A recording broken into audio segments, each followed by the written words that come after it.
Welcome to Beyond the Beat, your go-to source for insider knowledge on fantasy football. Hosted by Zach Hyduke and Matt Olson. We bring you straight to the action with exclusive interviews from NFL beat writers, draft experts, and film gurus. Get the news from the field, straight from the sources at training camp and beyond. This is where fantasy wins are made. Welcome in, everyone, to Beyond the Beat from 32 Beatwriters. My name, if you don't remember, is Zach Hyduke, and this episode is brought to you by Finalist. I am here with my buddy Matt Olson. Matt, how are you doing tonight, today, whenever people are listening to this? Doing well. It's good to be back talking fantasy football.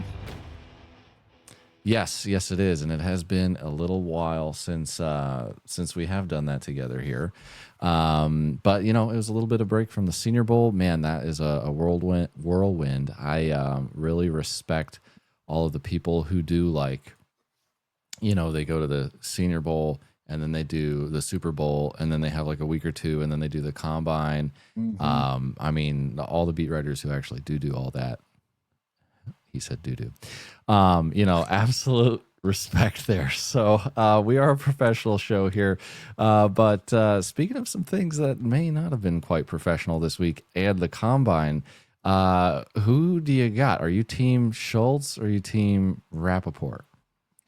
I think they're both wrong. Who gets in a fight at Starbucks? I'm more of a Dunkin's guy myself, but well, you have to be from where you are, apparently, right? That's a mandate. Yeah. They wouldn't let me back in the state to visit my family. It was a really weird situation. I get why, he felt that Schultz was attacking, or why Schultz felt that Ian was, coming at him or trying to downplay his story or whatever. Which is a really weird story to even begin with, but if you want to dive down that rabbit hole, feel free to give the backstory and your thoughts on it. Yeah, we're going to get into everything here for everybody. We're going to talk about the mock draft that we did, which you can find on our website here at 32beatwriters.com. If you didn't already see that, we had our version 4. Wow, we're at 4 in Dynasty mock drafts at this point. So go ahead and check that out. The most recent one, it's based off of TJ's recent mock draft that he did. 3 full rounds. This guy is absolutely, just hammering away at those, killing it. But yeah, no, it's look at that. No, I was just thinking out loud. Like we've posted a few of these, and I think sometimes people not get frustrated with them, but because we only have X amount of rounds to work with, we're not just, so we take TJ's, his mocks as deep as they are, and we use those players. So, the random running backs in round 4, 5, the wide receiver in round 6, who, might be on your draft radar, they just aren't on ours yet. And as the offseason progresses, we're, February 27th right now. The Combine, skill players haven't even done anything at the Combine. And the draft board is going to shake up tremendously after this week. So even the post mock for TJ and then for us is going to be completely different probably. I think the only consistency that we've really seen is the top 2 QBs, Sanders and Ward, go to QB needy teams. And that's really been it, in terms of consistency. Yeah, and we can dig into that. And speaking of the, you talked about wow, I totally lost my train of thought there. Again, we're a professional show over here. Wow, I totally lost it. Do you have any idea what I was going to say? I don't even remember. You're going to talk about either running backs or late round scenarios. Yeah, maybe. I don't know. We'll let me address. I took us off of the whole Schultz and Rapp thing, and then we'll move into it. I remember what it is now, so I'll get to it. But I do want to say, okay, so conspiracy theory, Zach over here. I don't know, but to wrap up the whole insider battles, it was for those of you who have no idea what the heck we were talking about. It is regarding Tom Brady and Matt Stafford allegedly bumping into each other at like a ski resort in Montana, which, you know, sounds random enough, but if you actually like, you know, there are some nice things around there, of course, near Jackson Hole and all that stuff. But anyways, it's not as random as it may sound. I do just want to note, you know, we are talking about Tom Brady, who is the guy who cost the Dolphins a first-round pick for, you know, talking during a time with an owner that he wasn't supposed to be talking, and a guy in Matt Stafford who like somehow accidentally also bumped into Sean McVay in Cabo in Mexico right before he got traded from Detroit. So this is not the first time it's happened with either of these two guys, and I'm sure at this point that has been brought up on like other shows. But the fact that that wasn't one of the first things that came up on Twitter, I was like, okay, maybe it's a coincidence. But I'm telling you, that strikes me as odd, and so I kind of tend to take Schultz's side on that. So we'll see, and not to diminish Rap Sheet's reporting or anything like that. But I do feel like he has to be a little bit more on brand with the NFL than maybe some other guys have to be.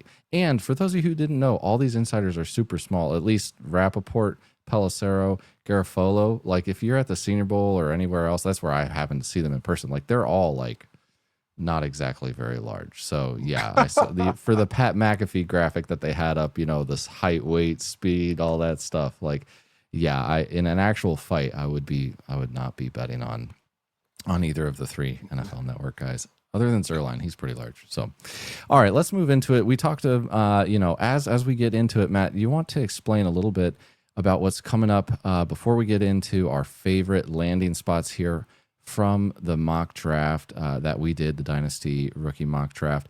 Talk to me a little bit about what is happening here at 32 Beat Writers that people can be expecting from us soon. Yeah, I think we're, you know, as of right now, our pre-draft lineup is just, I mean, it's the best we've ever had. I think I can say that wholeheartedly. And honestly, I mean, from just even the response from the, you know, draft community, whether it's been, you know, I don't want to, you know, get all excited name dropping, but like the Dane Brugler, the Mike Renner, the, you know, Thor Nystrom, like we have a stacked lineup coming up before the draft to give you guys a ton of insight. Now, obviously, I'll remove myself from that specialty. You know, TJ is that guy. You are definitely much more knowledgeable than me in that scenario. I'm just here to be the looks. You know, but it is it's going to be a tremendous scenario. It's the best early off-season lineup we've had to date. I don't know any other way to put it. No, absolutely. And if you're like an NFL draft fan or if you're a fantasy fan, either way, yeah, we've got Matt Waldman, Football Guys, you know, the RSP, the rookie scouting portfolio that he puts out every year. Dane Brugler, as you've already mentioned, obviously one of the big kind of three draft guys, Trevor Sikkema, Thor Nystrom, Max Chadwick, Dalton Wasserman, Cody Carpentier, Mike Renner. Like those guys have all they're pretty much locked in. So you're gonna get to hear from all of them with TJ, and that'll be a lot of fun to get them on and get some of their opinions post combine here. Also is the website. Yeah, I mean, I think that's something that we've been strategizing with and working towards for quite some time now. I think our biggest thing, you know, is that we know the limitations of our current one. We don't ever want to run into that scenario again.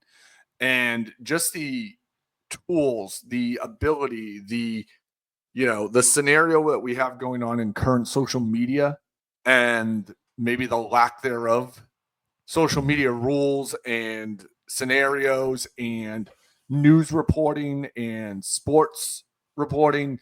You know, we just want to make sure that you guys all have a home that you can go to find information regularly, accurately, without outside noise. And that's really what we're working on. I do not want to put the cart before the horse here, but a March date does look feasible, which would just be incredible. So buckle up your seat on that one, and hopefully we have some more to share with you shortly. Yeah, we're gonna have fantasy tools. Which will pair hopefully really nicely with our player pages. We'll be pulling a lot of stats and info in on those player pages. They're gonna be way better than they've ever been before. They'll integrate with the news that we have coming out. You'll have an ability to view like TJ's big board, like that he has, and then you can build your own off of that in terms of like a fantasy draft, to build your board there. We're going to have a whole lot of stuff for you, which will be really cool. And then, of course, like you mentioned, the news. And yeah, just the current climate of social media is really, really interesting right now. This isn't like a political take or anything. There's just a lot of conflicts that are happening in general, and algorithms that have changed pretty drastically and stuff. So it's not that we're going to not be using our Twitter if you're a follower of us over there, or our X, but whether we want to or not, have to have a little bit more ownership over that if we want to actually give you guys a solid product, which will be, that's, you won't be paying for that specific thing. That's not a necessarily a member thing. But also for the members who will be signing up on the website, you will be getting a whole heck of a lot more than we've ever given to you, and it will look and feel and work a whole lot better. So anyways, we've taken 11 minutes at this point. Let's actually get into the content here. Matt, let's go back and forth. Again, we're taking players from the mock draft that we just did as a group. You can go find that at 32beatwriters.com. It is labeled 2025 Dynasty Rookie Mock Draft version 4 Superflex. And you can find that again at 32beatwriters.com, as well as the video linked to the YouTube channel that we have. And if you haven't subscribed over there, please go do that. It will help us out, and we'll give you the most content from us that you can get. And yeah, let's talk about some of our favorite picks, our favorite landing spots. From there, why don't you kick us off? Sure. So probably one of the instant ones that I just gravitated to when TJ put out his original mock was Kaleb Johnson going to Minneapolis or Minnesota Vikings. It just seems too good to be true. We tweeted the other day from one of the Vikings, more popular podcasts about kind of what their backfield plans were this year. I still think this mock, or I can say this mock, what happens if Aaron Jones doesn't return. I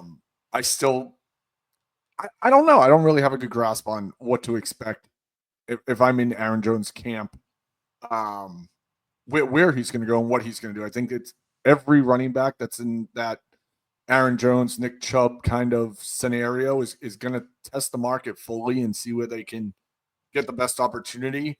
But that being said, you have Aaron Jones up in the air. Everyone's convinced at this point that Ty Chandler is gone. Akers is obviously gone.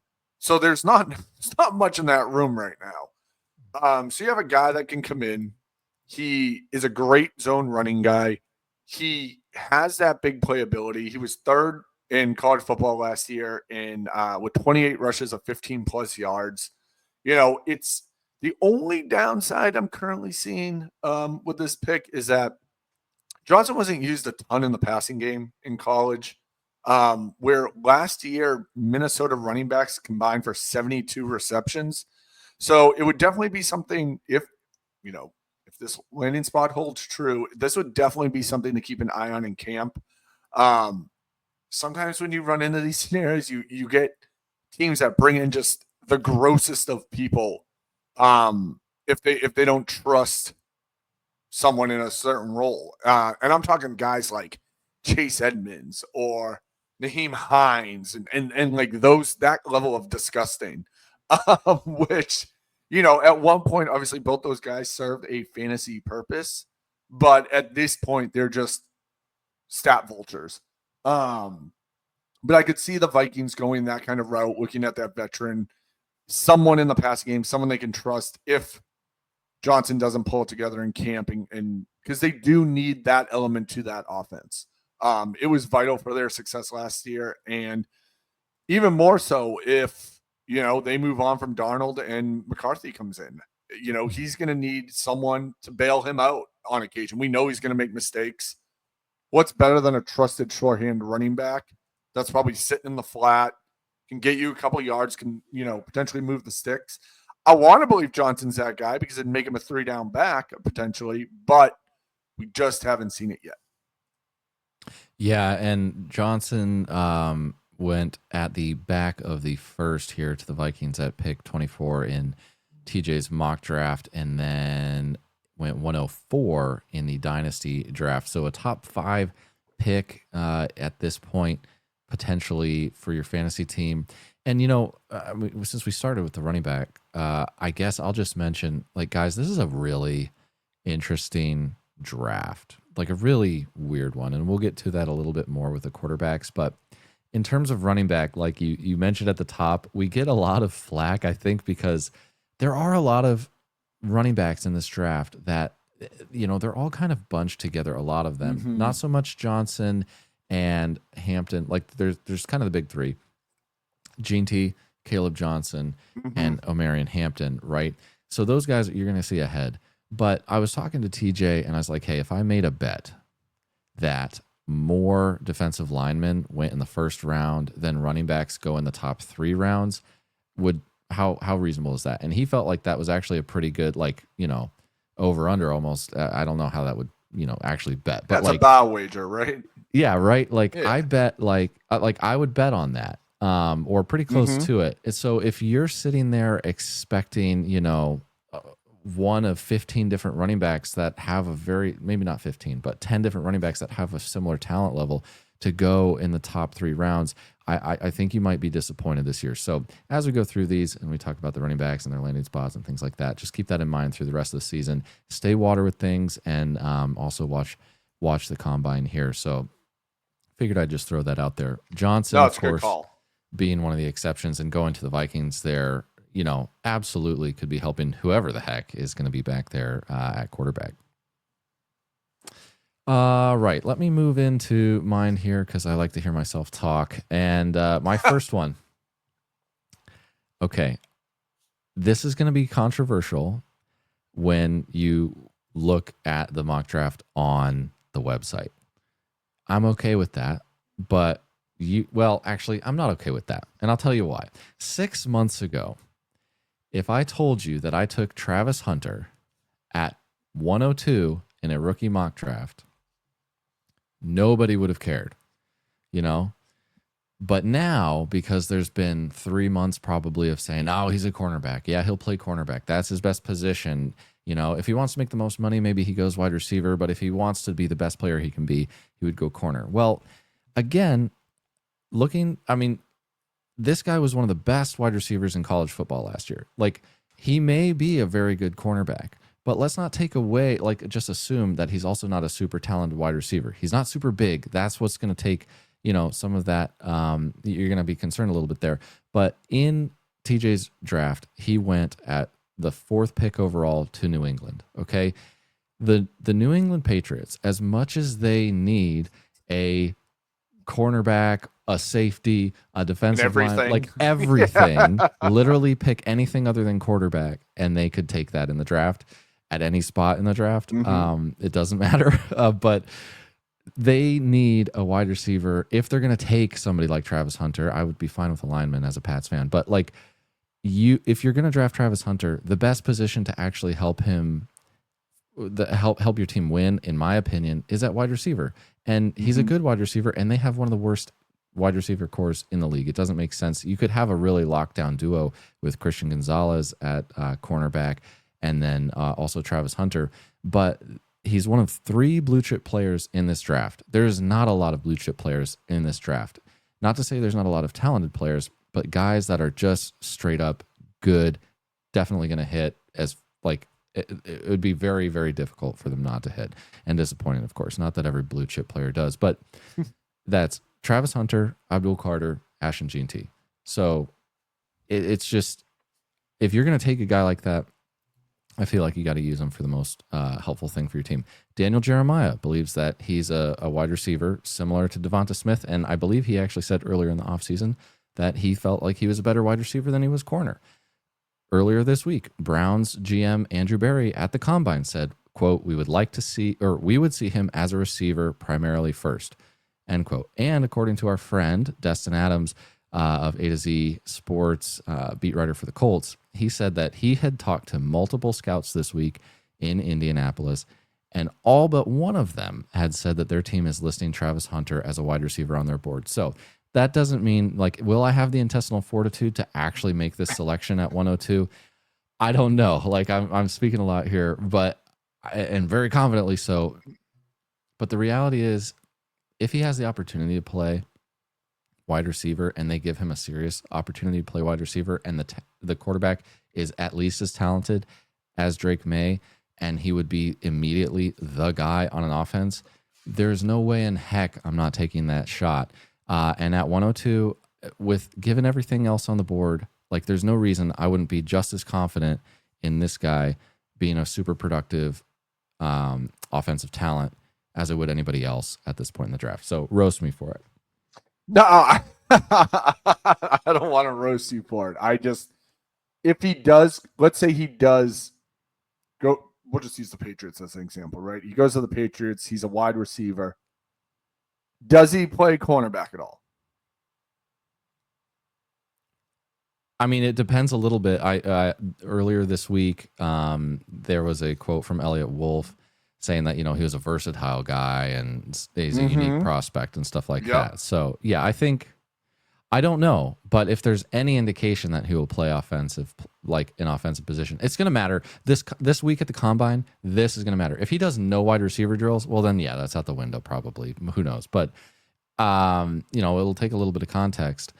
But if the team drafts him and says wide receiver, maybe they'll just say athlete. I don't know. They'll play the typical, like, coach speak, like, we don't know who we're starting at quarterback this week. It's our first round pick or the 6th round guy who flamed out with the Jets. I don't know. Anyways, but continue.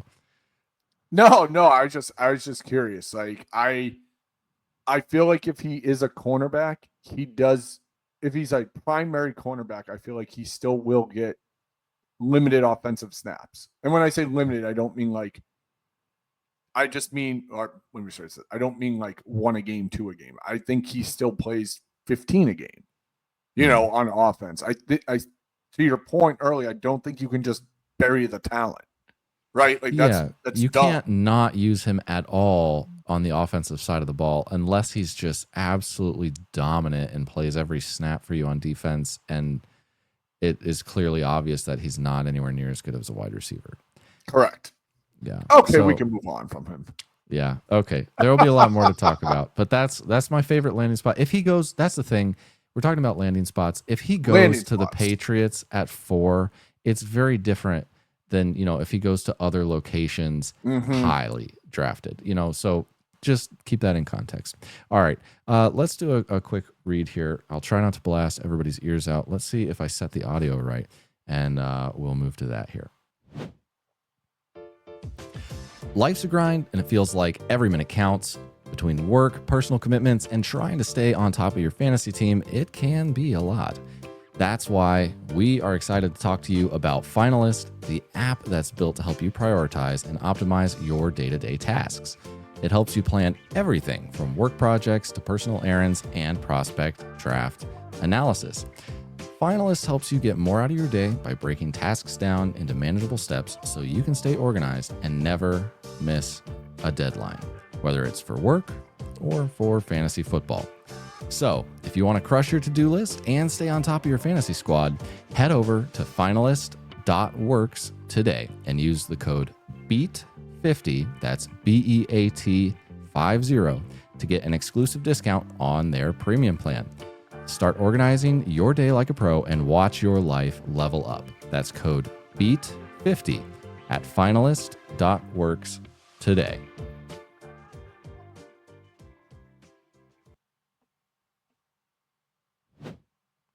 All right, we're back, Matt. Let's move on to your second favorite landing spot for fantasy. So we just hammering home the landing spots again, but we have Quinshon Judkins going to the Dallas Cowboys. And, obviously there's questions on the O-line now and whatever, but it's still a solid offense, right? And you potentially have this guy coming in to, I'm going to eat my words here, but zero competition. The almighty Deuce Vaughn is all that stands between him and being a 3-down back. You wish. That was, I feel like I will always have pain yet sympathy in my heart for Deuce Vaughn. That first year of rookie camp and then training camp was just fun. But I don't think he poses a threat to someone with the talent that Judkins has. I wasn't joking when I said potential 3-down back. He can catch. Yeah, he needs to work on pass protection, but I mean, how many guys have ever come out and been like, that's a blue chip running back who can pass protect. He's going to be on the field in pass protection day one. You don't see it very often. So you do have that potential here to have that 3-down back. He has his receiving ability. I guess my only real concern with him was when he played stronger competition in conference games. He did struggle a little. I think if I remember correctly, he averaged right around 4 yards a carry in those games, maybe a little less. But I think that's something that if Dallas drafts him, right, it's a scenario of you have that tape, most likely what caused it. And if you believe in the talent, you probably can figure out how to prevent it, unless it truly is a Judkins problem. But that would be my only moderate concern with the landings, like if we tie it back to being in Dallas. If that O-line can't open up just like the Ohio State O-line did and allow those bigger plays and allow him to, get free in space to catch a pass, then, we have problems. But you might run into, let's say worst case scenario, this guy lands in Dallas. This is like a Trent Richardson scenario where he goes for 907 on 400 carries. Yeah. I think that's really your low point if this all pans out. And you know what? For fantasy football, that's pretty damn good. It's probably not going to return a high pick, which, again, we don't need to beat this down, but, the talent of these running backs starts to get murky. I'm not going to – if this was – this is a perfect example. If this was Cam Scatterbo in this position, I wouldn't be drafting. We wouldn't even be talking right now. The Mike Allstott Jr. would not, it would be a Deuce Vaughn 2.0 scenario in terms of you draft this guy later in the draft, day 3, and you're just not getting what you need to be productive on the field. So I do like the Judkins pick. I think it at least adds some dynamic. I think it's exciting, from a fantasy standpoint, from a Dallas Cowboy fan standpoint. If I was one, it at least gives you hope at the running back position. Last year was so damn boring watching the Dallas backfield. So I think this gives you some hope. I think it's fun. I like what I've seen on tape, and I do think it's a great landing spot for him. So that is why I'm in on him. Yeah, and you mentioned 400 carries. I mean, again, any running back who goes to the Cowboys, there's going to be some hype on. But, yeah, they don't draft a guy like that at that location at 212 in this case in the mock draft that TJ did. I got to find a better way to say that. But TJ's mock draft, and then, in the Dynasty mock draft, of course, he went where did we take him? We should be telling people. Yeah, getting him at the 201 there. I mean, that does feel like I want to dunk on Quinshon Judkins for some of the reasons that you mentioned. But at that price, I'm totally fine with that for the most part. You're getting into guys that are a lot more spotty. I do want to correct myself. Trent Richardson, I think I might have said Indy. He ended his career with Indy. But Cleveland drafted him, and he rushed 267 times for 950 yards and 11 touchdowns, averaging a whopping 3.6 yards a carry his rookie year. That's but not as bad fantasy as it gold. could have been, but yeah, there you go. Yeah, opportunity. When we talk about fantasy, I mean, everybody listening has probably heard this a million times, but talent and opportunity. And now, I think over the last couple of years, sometimes we've learned that talent matters a little bit more than we give it credit for, which sounds dumb to say, but we are a big opportunity. Like when a running back in the 4th round or the 5th round goes to like a nice spot, everybody's like, "Oh my goodness," and we bump him up above guys who we shouldn't be doing that. So, yeah, this would be a both situation, which would be really, really cool. All right, I'll move on to my second favorite spot here, and that's Colston Loveland, the tight end, going to the Kansas City Chiefs at the back of the 1st round. I took him. No, I didn't take him. You took him at 111 in our Dynasty rookie mock draft here.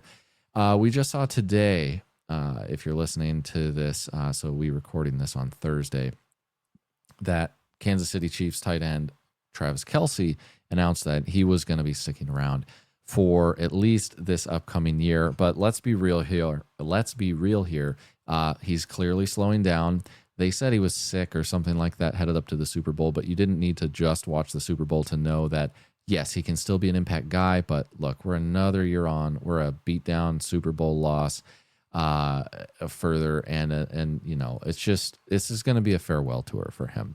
And so they're going to need somebody at tight end. And you mentioned this in your write-up of the players. They have, Jared Wiley there, Noah Gray, on an extension. But this guy in Colston Loveland, he profiles as a more useful guy in a Travis Kelce-ish role than those other two do. He's more of a pass catcher. And if you're looking at their wide receiving core, they've been trying to add guys every single year in either the 2nd round or in some, like Juju or Hollywood Brown or D-Hop. But all of those guys are gone this year. And Rashee Rice, we have heard zilch about this. So as far as I know, nothing has changed, and he will probably still get suspended. He got injured. He ripped his ACL, and he might be healthy to begin the year, but he ain't going to be playing if things are anywhere near what they were in terms of the discourse. Like, he hasn't faced any, as far as I know, fines or suspensions or disciplinary action for what he did in that car, like hit and run and all of that nonsense. So that eventually is going to have to come home to roost, and I anticipate that at the beginning of the season. That might be 4 games, that might be 8 games. Maybe it's been so long and they only give him 2, but either way, they're not going to have him to start the year, I would doubt. That leaves you with Xavier Worthy, basically, and a couple of guys that you don't trust already. So they actually need somebody to come in and fill this role, and taking a tight end at the back of the 1st, assuming he's even still there. We're going to have a couple of tight ends go off the board in the 1st round this year, which is going to be weird to see. That seems to be pretty likely. So if you love tight ends, hey, this might be the draft for you. But I think that pairing him with Patrick Mahomes on the Kansas City Chiefs, replacing Travis Kelce, we've tried to do that a couple of times with guys, maybe like Noah Gray and Jared Wiley potentially. But at this point, I think you take a guy in the 1st round like this, you gotta love it. And so that's where I'm at with that. No, it makes sense. I accidentally X'd it out here, but we did have a wide receiver going to the Chiefs as well, right? Later, down in the 3rd, late 3rd, Trey Harris. That's right. So maybe a slight Trey Harris plug as well in there. Given just given the void of wide receiver talent. So interesting little pick there that I just wanted to touch base on and let everyone know. Just based off of the whole wide receiver scenario. Yep. All righty. Let's move on while you're talking, I guess, about guys. Let's get to your 3rd and final favorite landing spot. I'll give mine, and then we'll give a couple guys that we didn't really love. Awesome. I think this is like my tight end Xavier Restrepo, who I didn't talk about because I feel like I've been talking about him every other time I've gotten the opportunity to. But this guy's becoming him for my tight end, and it's Harold Fannin. So I get the whole Bowling Green knock, the whole he plays in the MAC. Like, Someone said to me, the max only exists so that you have something to watch in the middle of the week, and the score is 40-40, so it entertains you. While these things might be true, Harold Fannin showed enough elite traits that we should be paying attention. And I do really like the landing spot. He's going to New Orleans. That will put him with Derek Carr. We've seen what Derek Carr can do if he likes his tight end, if he trusts his tight end. Darren Waller came basically out of nowhere in 2019, put together back-to-back great seasons. Obviously, he didn't after that for Darren Waller reasons, not because of the Carr-Waller connection, but just injuries, not being on the field. So another thing that really stands out to me, and there might be people who say, oh, that's not apples to apples. That's, there's no correlation here, but I do feel like there is at least a little. So if I asked you right now from last year's draft, skill position players, right, who was talked about for having great route running ability and great hands, yet no one was overly high on him? Ladd McConkey, right? Everyone just hammered home this kid's elite route running ability. Oh, he has great hands, but he has all these other scenarios that's not great about him. His build is too small. He never produced enough in college, so on and so forth. When you look up anything on Harold Fannin, the first two things you see are elite route running and excellent hands. Yeah, he's undersized. Shocking. Haven't heard that before. Yeah, he's probably not going to play in line a ton. Whatever. He is undersized to be a true NFL tight end. Yeah. Is he more of probably a wide receiver? Sure. Is he going to get a designation of a tight end tag on your fantasy team? Probably. So utilize that.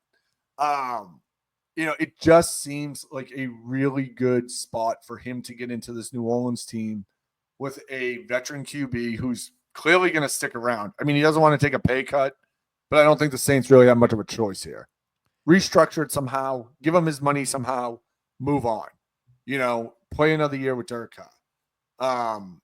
But I do think this is a guy that, let's say, Derek Carr's gone after this next season or whatever. This is a guy, if he gets established, and maybe it's a second half of the season thing, whatever, he could be a long-term solution for whatever QB comes in there. Again, I'm just going to, and you'll probably hear me say this 100 times between now and the draft, and then hopefully post-draft as well, but elite route running, elite hands. That sells me. I'm in. Yeah. We'll have to see what, new head coach and presumably offensive, play caller Ellen Moore will be doing down in New Orleans. You didn't get did you see the press conference or hear? I didn't. Okay. The owner came out and announced, she announced that they were very excited to be hiring new head coach Ellen Moore. So, anyway, 2025, baby. Yeah. No judgment. They got judgment. The name wrong, and that was a interesting moment. So, Harold Fannin, for what it's worth, you know where he was born? Philadelphia, Pennsylvania. No, Football Hall of Fame, Canton, Ohio. So, hey, maybe something there. Just saying. Not to mention the fact that he had 117 receptions, 1,555 yards, and 10 touchdowns. That is almost 200 yards more than anybody else in college football, wide receiver, it's tight amazing. end, or otherwise. Now, I like you said, conference competition, whatever. But at the end of the day, he had more yardage than anybody else in college football, and that's not nothing. I agree. And a lot of it is my third favorite thing to look at in prospects is yards after the catch. I look at it a lot from NFL season to NFL season in terms of players' ability. but this guy crushes yards after the catch. Like, wasn't that Kelsey's like big thing, right? He'd catch the ball and then he'd get you another 10. He'd get you another 12. This guy's capable of doing that. Get him on your radar. All right, a lot of Travis Kelce talking. You know what? We're going to dig into another tight end. What is going on here? I don't know. It's fun. Yeah, all of my friends and probably everybody at this point on this that's listening to this podcast knows I literally for fantasy I literally hate tight ends. I didn't ban tight ends. I removed the tight end position in the Dynasty league that I manage as a commissioner. I did give them like a lot of extra bonus points and have a wide receiver tight end slot. So kind. Yeah, no, but the reality is, generally speaking, the position is it's trash. It is trash. Like, I did a lot of research and there's reasons why I did what I did, but maybe it is saved this year. We're talking about our third tight end for our favorite landing spot and player here, and that's Elijah Arroyo, tight end, going to the Cincinnati Bengals in TJ's mock at pick 217, or sorry, in the second round, 17th pick. Somebody does the math on that there. Got him at 208 in our Dynasty mock draft. And I mean, that just feels like value here for a guy who, again, profiles as a receiving guy. Now, with the Bengals, we've got an interesting situation here. They just came out and said, yeah, we're going to pay Jamar Chase. And it was funny because they said, yeah, you got to get these things done early. And it's like, well, he tried to get you to do that early with, Jamar Chase, and you didn't do it. So whatever. Cincinnati Bengals are going to do what they do with their money. We'll see if they keep T. Higgins. I would, at this point in time, I'd place like a 40-60 chance on him being gone. So more likely than not that he stays, but I think there's more that I think there's everybody's kind of just assuming that he's there now. I think given the last 2 weeks, sure. I don't feel that way as confidently. He could certainly end up staying there, but we'll see what happens. Even if he does, though, they don't really have like a dude at tight end, nor do they have like a serious third option. Jermaine Burton, absolutely flamed out this last year because he couldn't stay out of the casino instead of going to practice. So, hope he gets the help he needs. But what a bad selection there for the Bengals last year. Unfortunately, that didn't work out. But Elijah Arroyo was at the was one of our winners pretty much every day, if I remember correctly, at the Senior Bowl while we were there. He's got good size, speed, route running, and frankly, attitude. I don't want a guy who's like totally cocky, but he caught a touchdown in 11-on-11s at one point and then just like punted the ball and started celebrating in the end zone. It's like, dude, all right, chill out. But it was fun to see, everybody got a laugh out of that. And clearly a competitive guy who wants the ball. And, on a team where you've got two insanely talented wide receivers, that's going to be necessary. But Joe Burrow can sling the rock. He got, deservedly so, MVP votes this year with an awful defense. They're not going to just turn that around. And Joe Burrow, I think, is going to be him. And so, with an MVP candidate throwing the rock, for you on the offense, there's always going to be opportunity there, even if you are the third guy. And so despite some concerns about his health, he had some left knee issues. This was really his only year that we had that was like super fully healthy. He had 7 touchdowns and almost 600 yards across from Xavier Restrepo. Ding, second time he's been brought up on the show. So, he's another favorite guy for me. No, that's great. I mean, that's 6 solid people that you should have on your radar, right? There you go. Yep, I agree. And for the rest of you, or for the rest of the picks, if you want, again, go and check that out on our website. You can see all of them there. You can also watch, if you haven't yet, that 3-round NFL mock draft that was put out. A couple of the guys we didn't really love the spots for. Actually, let's not even dive too much into it. The quarterbacks were probably never going to pop up on this, but it's mostly because we just don't really love them as talents in general. But did you have any comments on them real quick before we head out? I know it would be weird to not talk about the quarterbacks in a super flex landing spot mock draft. I think the biggest thing, and we've seen since the initial mock that TJ's done, since the initial mock that we've done, like there's just less and less and less love for these guys. It's going to be really interesting what actually happens come April at the top of the first round, because I think we went from, in a month's time, a scenario where, Cam Ward's the lock for number one. Well, we've obviously already moved off of that, but now it's even, well, can the Jets scoop up the top QB at pick 7? There's QB uncertainty right now, and yeah, maybe we get some more clarity after pro days. But it just,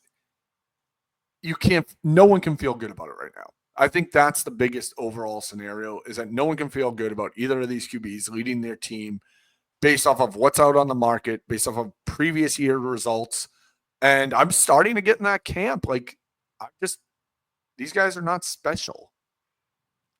Yeah, no, I think you're right. They're not. I think that Daniel Jeremiah came out and said that he had Cam Ward graded the same as Bo Nix as he did last year, who was the 6th quarterback taken last year, right? So, but also one of the best.